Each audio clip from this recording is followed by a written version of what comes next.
पैर की हड्डी टूट गई और टूटकर बिल्कुल चूर हो गई, तो ऐसे में डॉक्टर उसको कैसे सही करते हैं?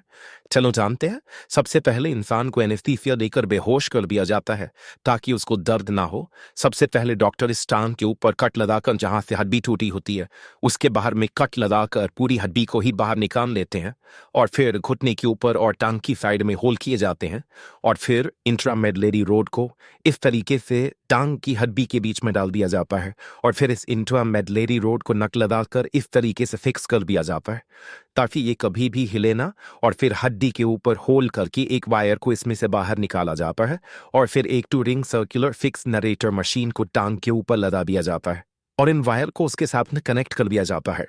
इस मशीन के ऊपर ये साइडों के अंदर 2 बोर्ड लगे हुए होते हैं। ये बटन की तरह ही काम करते हैं और इनको घुमाने पर ये मशीन हड्डियों को दूर दूर करना शुरू कर देती है, और फिर जो चोट लगने की वजह से हड्डियां आड़ी टेढ़ी हो गई थी और आपस में फंस गई थी, उनको इसकी मदद से दूर करके सीधा कर दिया जाता है, और फिर कुछ ही दिनों में हड्डी उग जाती है। मरने के बाद डॉक्टर कैसे पता करते हैं कि उस इंसान की मौत किस टाइम पे हुई? मरने के बाद में डेड बॉडी में बहुत सारी चेंजेस आते हैं, जैसे कि बॉडी का ठंडा पड़ना और बॉडी पार्ट्स का कड़क हो जाना, जिसके बाद बॉडी पार्ट्स को हिलाना मुश्किल हो जाता है।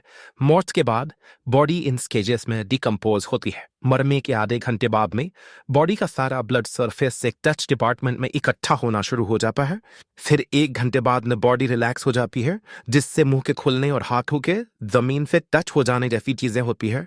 मरने के 3 घंटे बाद तक बॉडी गर्म होती है और फिर बॉडी ठंडी होनी शुरू हो जाती है। 8 घंटे बाद में बॉडी का ब्लड जहां पे इकट्ठा हुआ है वो पार्ट्स नीले रंग के हो जाते हैं।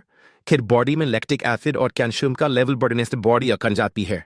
डेथ के 1 घंटे बाद में बॉडी का टेम्परेचर 2 डिग्री कम हो जाता है और बाद में हर घंटे 1 डिग्री कम होता है। फॉरेंसिक एक्सपर्ट्स बॉडी के अकड़न और टेम्परेचर देखकर डेथ के टाइम का अनुमान लगाते हैं।